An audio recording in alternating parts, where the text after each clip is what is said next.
Today we're going to look at the Khorne Bloodbound sprue and assemble it. So this is the basic sprue. I'll come back in a second, having separated all the pieces, put them into little piles to go with each fighter, and having cleaned off all the mould lines. So I'll be back in a second with all the cleaned pieces. I've now cleaned all the pieces and I've put them into piles. So we're going to start with Targor.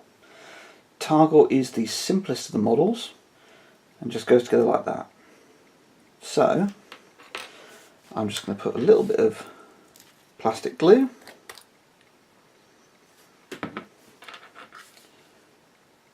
here and here, and then a little bit around these edges. What this will then do is cause the edges to melt together and give a more solid join. So as you can see, with that it's very hard to tell there's a join there, and Targor fits onto his base like this. So that's one done. We're now going to do Blooded Sake. Blooded Sake people find a little bit fiddly because of the pieces. So as you can see here, it is another two-piece. It's the only other two-piece, everything else is three. But what we need to do is slide Sake together like this. See? So I'm now glue, glue, a little bit of glue here, a bit along this front edge here, and then I'm going to slide him in like so. So as you can see, there's a seam down the middle here. I'll have a look at that in a second when the glue is dry. You can see that seam. But Sake goes on his base like this. So that's two done. I'm now going to do Arnulf, one of the expendable models in the warband.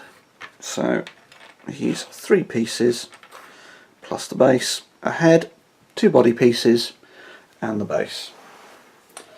So the body pieces are going to go together. Let's have a look, like so. Again, that is fairly simple and fits together quite well. So let's get the plastic glue out.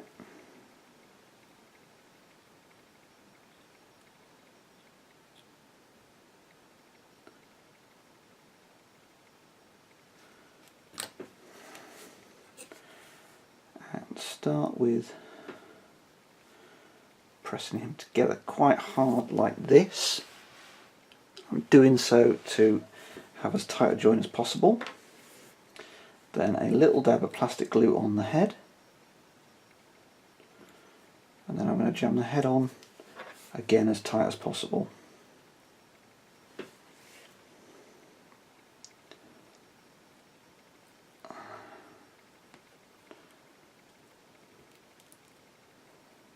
Like so. So as you can see, Arnulf has gone together like this,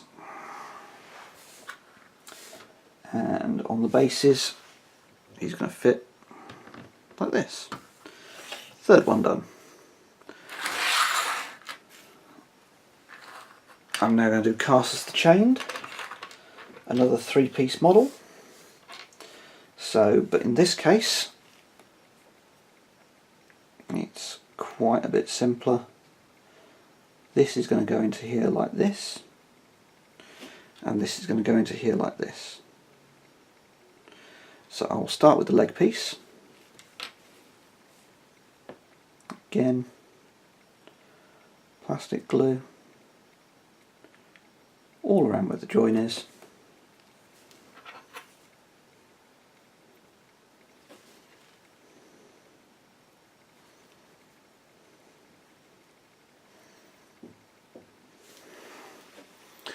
So as you can see, there's a slight join there, but it's almost completely hidden.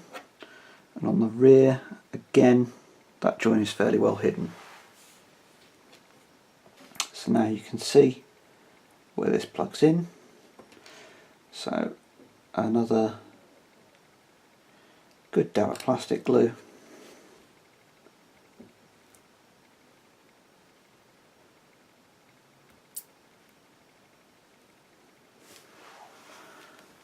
And you take a close look and you pretty much cannot see the joint on the front part.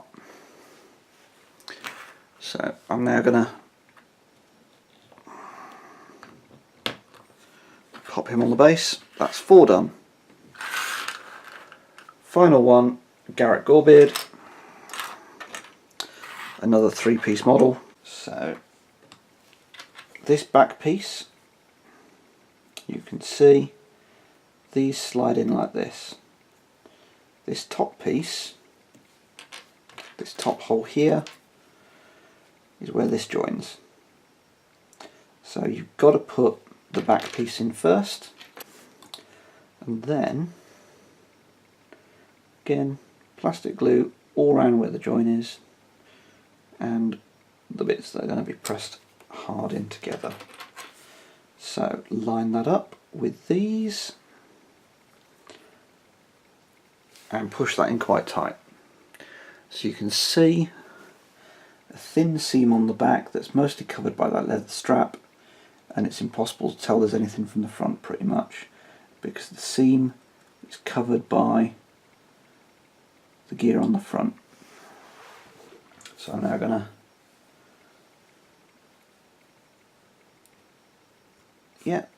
that's going to be where that goes. Nicely into there. So pull that out.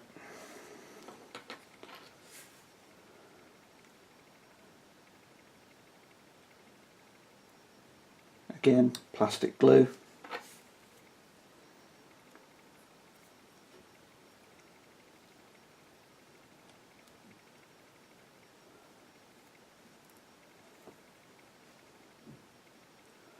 And push that in quite hard.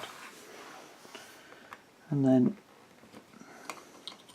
it goes together like this.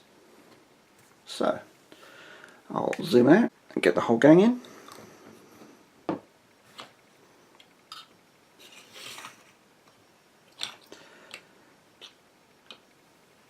So that's literally how quick it took. That's less than 7-8 minutes to build all of them, about 5 minutes to clean all the flash off, couple of minutes to separate them from the sprue. They are honestly the nicest push fit models that I have ever worked on. This is a 2-piece model. Look at the animation, look at the line of motion. Look at the posing compared to some of the other models that you've seen. Everything is moving. It's most blatant with these 3. But he's obviously in a shouting, challenging position, as is he. The level of sculpting that's gone into it, the detail, the small pieces for very simple 2- and 3-piece push-fit plastic miniatures is really great. If the rest of the Shadespire box sets give you this level of detail, then a lot of people will buy them simply for the miniatures. I'm quite looking forward to painting these up. For painting videos, I'm going to do one of each of the warbands for the purposes of demonstrating the painting techniques, but I want to get both of these painted up by the end of next week. So the Bloodreavers are going to be spray undercoated grey, and the Stormcast will be spray undercoated black. This is because there's an awful lot of flesh on these, and there will be an awful lot of metal on these. So I'll come back a little later with a painting video for both the factions. If you've liked this video, hit like or subscribe. If you want to, leave a comment below. Otherwise, good gaming!